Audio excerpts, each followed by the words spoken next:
Hello. मेरा नाम यूनुस है और ये हमारा फोर्थ एपिसोड है। मैंने सीरीज स्टार्ट किया हुआ है पोजिशनल ट्रेडिंग पे। और एक डैशबोर्ड भी है, ट्रेड मैट्रिक्स डैशबोर्ड, जो आप यहाँ पे आगे मैं आपको दिखाऊंगा डैशबोर्ड को। ठीक है।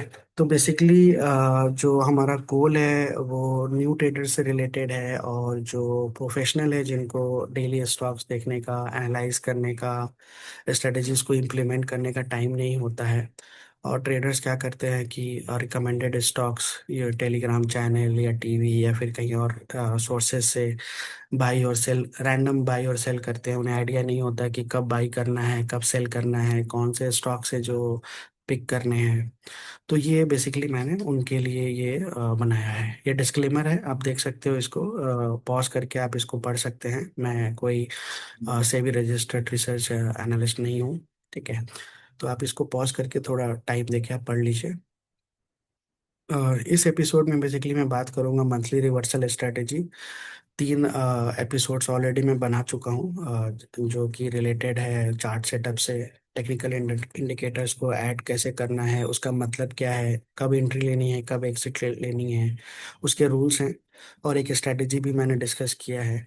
तो अगर आप ये तीनों एपिसोड देख चुके हैं तो ये आपको फोर्थ एपिसोड समझने में आसानी रहेगी। मैं रिकमेंड करूंगा कि प्लीज़ आप बाकी के भी तीन एपिसोड्स आप देख लो। ठीक है। और हमारे आने वाले जो आने वाले टाइम में ये सब ये स्ट्रैटेजीज जो हैं उसको मैं वीडियो बना के यूट्यूब पे डालूंगा। आप इसको पढ़ सकते हो। तो सबसे पहले हम आते हैं डैशबोर्ड पे। पहले चले आते हैं डैशबोर्ड पे, आके हम देखते हैं कि डैशबोर्ड क्या है, डैशबोर्ड का क्या मतलब है, और वहाँ पे स्टॉक्स सिलेक्शन स्ट्रेटजीज वगैरह क्या है।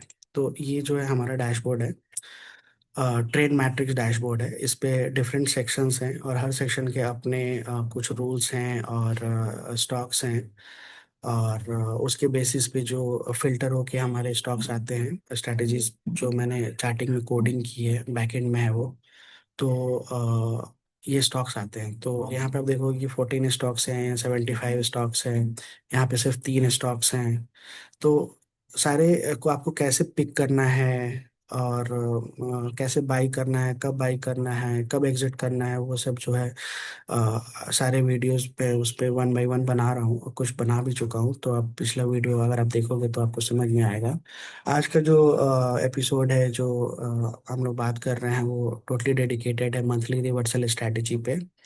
ओके।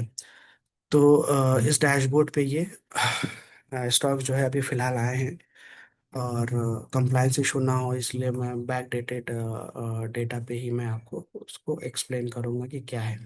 तो सबसे पहले समझते हैं कि रिवर्सल होता क्या है, इसमें इसका क्या मतलब है, मंथली रिवर्सल का क्या मतलब है। These stocks are showing sign of reversal after a decline lasting between 3 to 9 months। Okay. सो जो स्टॉक्स पिछले 3 महीने से गिर के फिर ऊपर की तरफ रिवर्स कर रहे हैं, या फिर 4 मंथ से गिर रहे हैं, 5 मंथ से गिर के फिर रिवर्स कर रहे हैं, इस तरह से 3 to 9 मंथ तक जो भी स्टॉक्स गिरने के बाद फिर से रिवर्स कर रहे हैं, वो सारे स्टॉक्स जो हैं एक सेट क्राइटेरिया और फिल्टर के बेसिस पे, जो कि कोड में इम्प्लीमेंटेड है, ये आपको दिखाई देगा यहाँ पे। ये डीआर मतलब डेली रिटर्न है, ये वीकली आरएसआई है, ये मंथली आरएसआई है। और इस पे मैंने फंडामेंटल भी डाला हुआ है ताकि आपको पता चल जाए कि ये स्टॉक्स जो है, ऐसा तो नहीं कि उसका आरओसी और आरओई जो है नेगेटिव है, या लेस देन 5 है, लेस देन 10 है। तो उससे बेसिकली आपको फंडामेंटल का भी आइडिया मिल जाएगा, और साथ में सेक्टर भी है। यहाँ से आप सेक्टर भी एनालाइज कर सकते हो कि हाँ, ये सेक्टर जो है अभी पिछले 1 महीने से अच्छा चल रहा है, तो ऑब्वियसली इसमें कुछ स्ट्रेंथ है, मोमेंटम आ सकता है। तो इस तरह की जो चीज़ें हैं, डेटा आप यहाँ से एनालाइज कर सकते हो। और ये हर 2 मिनट 3 मिनट पे रिफ्रेश होता रहता है। ठीक है। तो सबसे पहले हम समझते हैं, यहाँ पर आप देखो ये ज़ीरो हो गया था, अभी ये ठीक हो गया है। तो ये ऑटोमेटिकली ऑटो रिफ्रेश पे है, और ये होता रहता है अपना। ठीक है। तो सबसे पहले हम समझते हैं कि रिवर्सल का मतलब क्या होता है। रिवर्सल का मतलब जैसे एक एग्जांपल ले लेता हूँ, रिसेंटली हमारे डैशबोर्ड पे आया था कार ट्रेड। ठीक है। तो कार्ट रेट का अगर आप देखोगे तो आप इसके मंथली टाइम फ्रेम पे जाओ, क्योंकि ये मंथली रिवर्सल से रिलेटेड है। और अगर इसका ट्रेंड देखना है तो आप हैकेनाशी कैंडल यूज़ करो। और मैंने एपिसोड 1 में बताया है कि कौन कौन से इंडिकेटर्स ज़रूरी है और उसका मतलब क्या है, उसकी पैरामीटर की सेटिंग क्या होगी। तो आप प्लीज़ पहले की भी जो वीडियोस है आप उसको देखोगे तो आप समझ में आएगा। टाइम फ्रेम के बारे में भी बात किया है, कैंडल के भी बारे में बात किया है, और इंट्री एग्जिट के बारे में भी बात किया है, जो मैं इसमें नहीं करूँगा, क्योंकि इस वीडियो काफ़ी लंबा हो जाएगा। तो आप देखोगे कि रिवर्सल का मतलब यह होता है कि जैसे 1 2 3 4 5 5 महीने से ये स्टॉक गिर रहा था, और फिर इसमें कुछ स्ट्रेंथ आया यहाँ पे। तो इस तरह के जो स्टॉक्स हैं वो आपको हमारे चार्ट डैशबोर्ड पे आएंगे। तो ये तो 4 महीने का है, ऐसे ही 3 महीने का भी आएगा, 6 महीने वाला भी आएगा, 9 महीने वाला भी आएगा। तो जो भी क्राइटेरिया फुलफिल करेगा वो स्टॉक्स यहाँ पे आपको दिखाई देंगे। तो आपको इसमें इसमें से देखना है कि हाँ इसमें एंट्री बनती है या नहीं बनती है, कैसे लेना है, क्या लेना है। ठीक है। तो ये हो गया आपका मंथली रिवर्सल का मतलब। ओके, जैसे कोई दूसरा भी स्टॉक, इसी स्टॉक्स को ही देख लेते हैं। जैसे कि आप अगर आप इसको वो करोगे, थोड़ा जूम करोगे, तो अगर आप ये देखोगे तो 1 2 3 4 5 6 7 8 8 महीने तक ये स्टॉक गिरा है, और उसके बाद क्या है, इसमें मोमेंटम आया हुआ है। मोमेंटम आया हुआ है, तो ये अच्छा खासा मोमेंटम आया हुआ है। यहाँ से मैं सिलेक्ट कर लेता हूँ उसको, और यहाँ से आप काउंट भी करोगे तो आराम से 60 70%, 86% अराउंड आया है विद इन जुलाई टू नवंबर।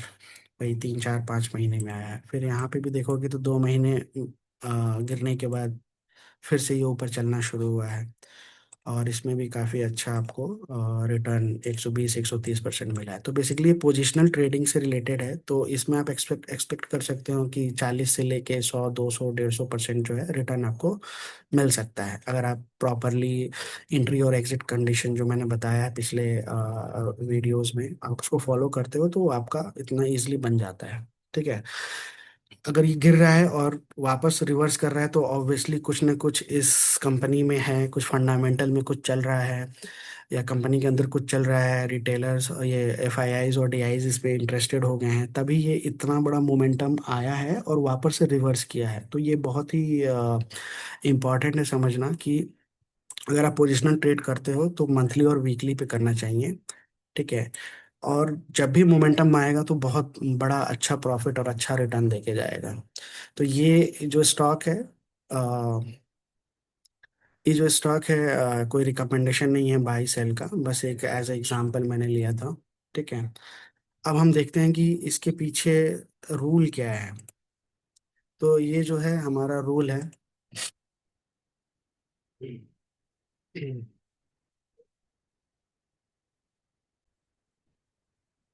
तो अभी हम देखेंगे कि इसके रूल्स क्या हैं। ठीक है। तो इसमें मैंने जो इंडिकेटर यूज किया है वो हिलेगा मिला किया है, सुपर ट्रेंड और HMA 44 किया है। टाइम फ्रेम जो है वो मंथली और वीकली है। और जो मेथोडोलॉजी यूज किया है वो पिरामिडिंग है और पोजिशनल ट्रेडिंग है। पिरामिडिंग में भी जो है वीडियो आने वाले हैं, आप उसको देख सकते हो। एंट्री टाइम जो है वो mostly last week of the month है, और अपना स्टॉप लॉस पोजिशनल है तो आप स्टॉप लॉस 10 से 12% तो आपको रखना चाहिए, और रखना सही रहता है। ठीक है। अदरवाइज आप वीकली पे इसको जब एंट्री और एग्जिट लोगे, जो मैंने पिछले वीडियोस में बताया हुआ है, तो आप स्टॉप लॉस नहीं भी लोगे तो कोई प्रॉब्लम नहीं है, क्योंकि वीकली पे एग्जिट के रूल ऑलरेडी डिफाइंड है। अगर आप उसको फॉलो करते हो तो आप इजिली अपना एग्जिट आपको पता रहता है। लेकिन फिर भी सेफर साइड कोई भी न्यूज़ आ जाता है, काम का न्यूज़ आ जाए, कोविड का आ जाए, कुछ भी आ जाए, तो सडनली आपका बहुत बड़ा लॉस ना हो। तो आप बेटर है कि आप 10 से 12% स्टॉप लॉस लगा के ही चलो।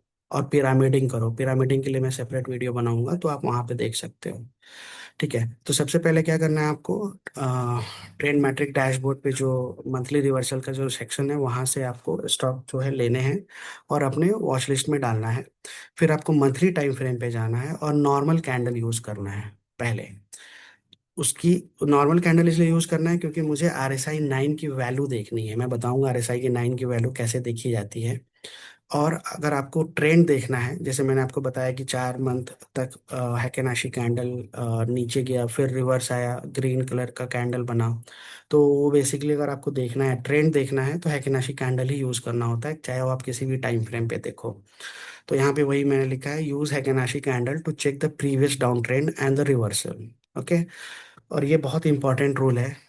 जब आप महीने के आखिरी में जब आप देखोगे कि उस स्टॉक का जो डैशबोर्ड पे आया हुआ है, अगर उसका RSI 9 जो है ग्रेटर देन है या इक्वल टू है 60 के, तभी वो हमें कंसिडर करना है एंट्री के लिए। एंट्री लेनी नहीं है, एंट्री के लिए कंसिडर करना है। ठीक है। Now go to the weekly time frame and take the entry discuss in episode 3। HMA 44 super trend और हिलेगा मिलेगा इंडिकेटर के बेसिस पे आपको ये जो मंथली रिवर्सल स्ट्रेटेजी है उसको फॉलो करना है। ठीक है। तो आप ये एपिसोड 3 यहाँ पे ऑलरेडी अपलोडेड है, तो आप देख सकते हो।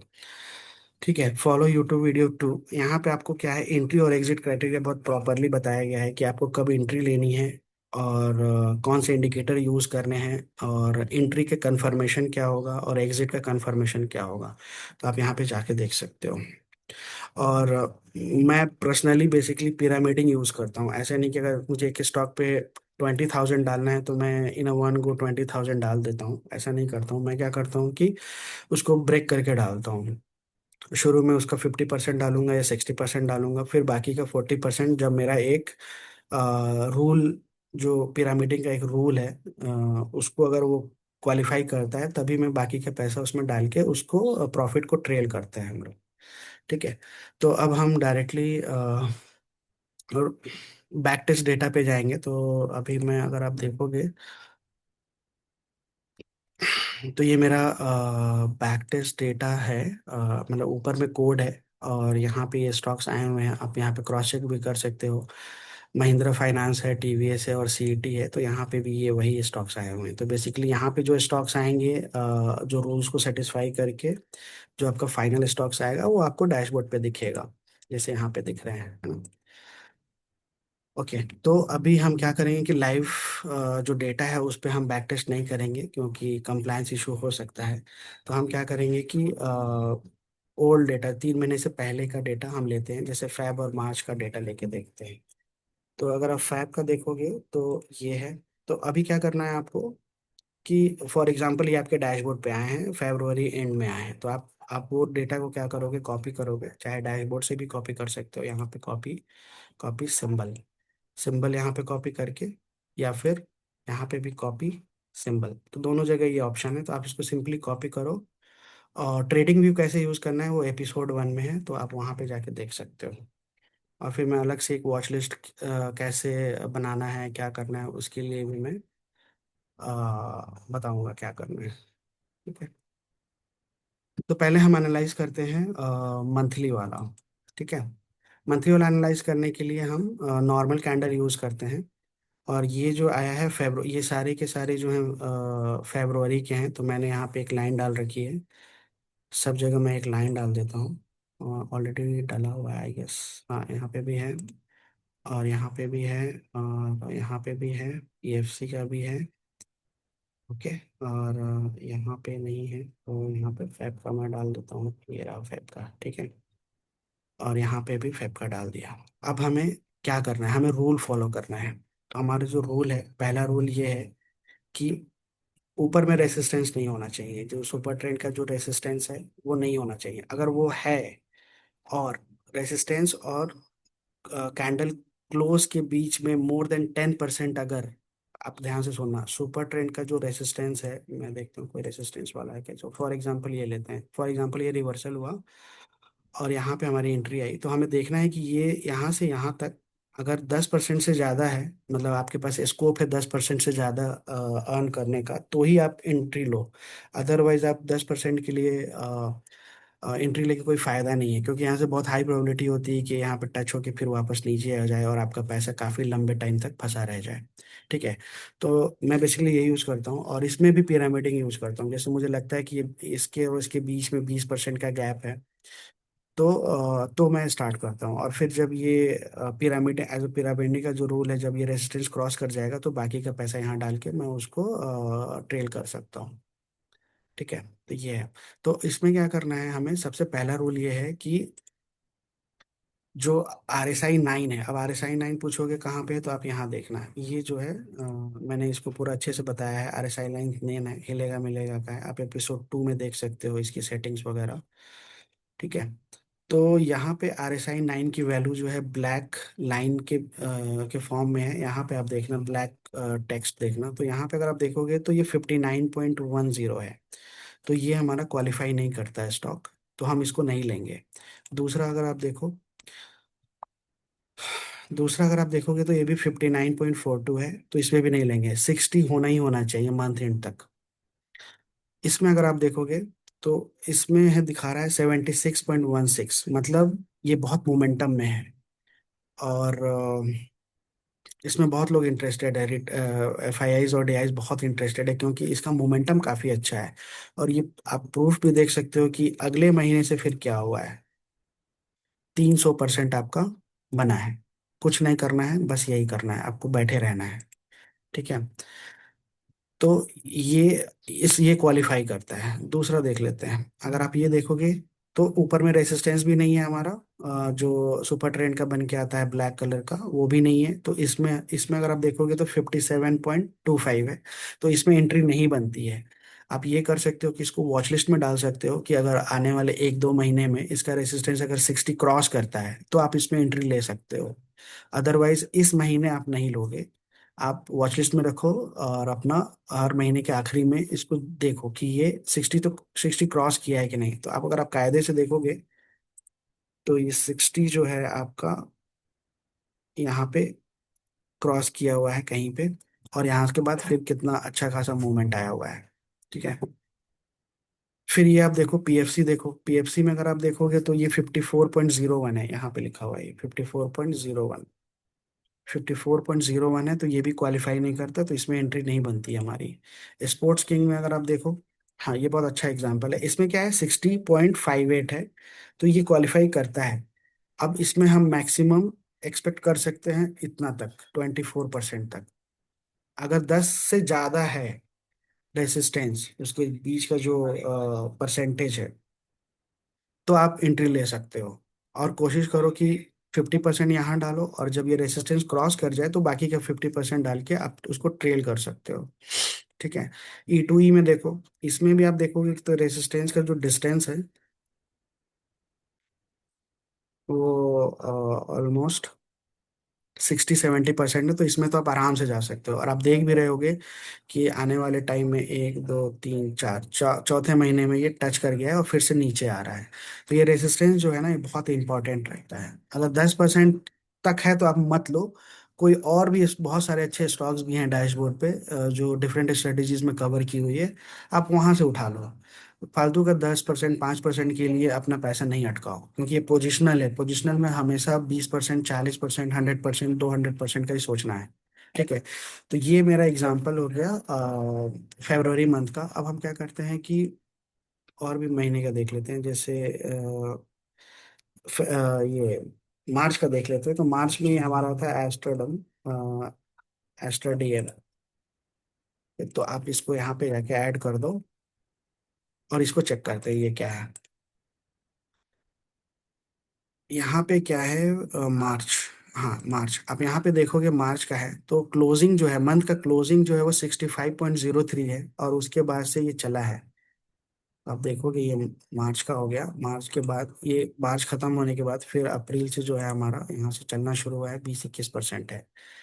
तो आपका क्या है ना कि कंफर्मेशन 80-90% हाई प्रोबेबिलिटी होती है। जब RSI 9 जो है 60 क्रॉस कर जाए तब आप एंट्री लो। ठीक है, और उसके बाद भी पिरामिडिंग करो। ठीक है, ये एक एग्जांपल हो गया। अब जैसे एस्टर डीएम में अगर आप देखोगे, जैसे मैं इसको कन्वर्ट करता हूँ ट्रेंड देखने के लिए, तो यहाँ पे क्या है कि आप यहाँ पे मैं पुराना कोई एक डेटा उठा लेता हूँ। जैसे यहाँ ये आप देखोगे कि 1 2 3 3 महीना गिरने के बाद यहाँ से रिवर्सल आया है। तो अब मुझे चेक करना है कि क्या मार्च 2023 में मेरा ये डैशबोर्ड पे आया था कि नहीं आया था। तो मैं क्या करूँगा, बैक जाऊँगा, और लास्ट 4 मंथ्स का 4 इयर्स का जो है डेटा रन करूँगा, और देखूंगा कि एस्टर डीएम उसमें मार्च 2023 में वो आया है या नहीं है। तो ये हो गया आपका मार्च। मेरे पास यही है, चलो कहीं से ले लेते हैं। ठीक है, तो ये हो गया आपका मार्च का डेटा 2023 का। यहाँ पे आप देखोगे एस्टर डीएम है, मतलब ये डैशबोर्ड पे आया था मार्च 2023 को। और यहाँ से फिर ये चलना शुरू किया है, तो आप यहाँ पे इसका रिटर्न देख सकते हो। 140% है, ठीक है। तो वैसे ही क्या है कि आपको कुछ नहीं करना है, बस इस पे बने रहना है और हैकनाशी कैंडल से आपको ट्रेल करना है। ठीक है, अब आप क्या कर सकते हो कि इसको फर्दर वीकली पे ले जाकर, जो मैंने बताया हुआ है पिछले वीडियो में, कैसे एंट्री लेनी है, कहाँ से लेनी है, कब एग्जिट करनी है, तो ये सब आप पिछला वीडियो देखकर इसको फॉलो कर सकते हो कि इसका एंट्री और एग्जिट एग्जैक्ट आपको पता चल जाएगा। और फिर आप वहां से निकल जाओ, फिर देखो कि मार्केट कैसे गिर रहा है। ठीक है, तो ये है। तो ये जो स्ट्रैटेजी है मंथली रिवर्सल है, ठीक है। और आने वाले वीडियोस में मैं वीकली रिवर्सल स्ट्रैटेजी के बारे में बात करूंगा, मल्टी टाइम फ्रेम के बारे में बात करूंगा, और वीकली मोमेंटम के बारे में बात करूंगा, और कैसे आपको एंट्री लेनी है, एग्जिट करनी है, वो सब भी आपको पता चलेगा। ठीक है, अगर ये आपको स्ट्रैटेजी काफ़ी अच्छी लगी हो तो प्लीज़ आप इसको लाइक करो, सब्सक्राइब करो, लोगों के साथ शेयर कीजिए, और कमेंट में आपको कुछ पूछना है, बैकटेस्ट डेटा चाहिए आपको, तो प्लीज़ आप बताइए, मैं आपको प्रोवाइड करूँगा, है ना। और मुझसे कनेक्ट करना है तो आप व्हाट्सएप पे भी कर सकते हो, ईमेल कर सकते हो, या फिर टेलीग्राम चैनल है वहाँ पे भी आप ज्वाइन कर सकते हो। और न्यू ट्रेडर्स के लिए मैंने फीस बहुत ही नॉमिनल रखा है, 500 पर मंथ। अगर आपको पसंद आए तो आप ले सकते हो। 1-2 महीने के लिए आप लेकर आप इसको चेक करो, क्योंकि 1-2 ट्रेड से ही आपका वो पैसा रिकवर हो जाएगा। और ऑलरेडी जो है बहुत सारे यूजर्स हैं जिन्होंने एक्सेस ले रखा है। मैं ये तो शो नहीं करूंगा क्योंकि उनके ईमेल आईडी रिवील हो जाएंगे। तो इसमें है ऑलरेडी लोग जो हैं यूज़ कर रहे हैं, मैं प्रीमियम मेंबर्स यूज़ कर रहे हैं, और वो 500 पे करके काफ़ी अच्छा रिटर्न भी बना रहे हैं। तो आप जब टेलीग्राम ग्रुप से ज्वाइन करोगे तो आप वहाँ पे चीज़ें देख सकते हो कि लोगों के रिटर्न्स कैसे आ रहे हैं। ठीक है, और ये मेरे पिछले वीडियोस हैं, एपिसोड 1 है, एपिसोड 2 है, एपिसोड 3 है, तो प्लीज़ आप 1 बाय 1 इसको आप देखिए, तो आपको जब स्टार्टिंग से आप देखोगे ये सीरीज, तभी आपको अच्छे से समझ में आएगा। ठीक है। ठीक है, thank you, thank you, thank you so much.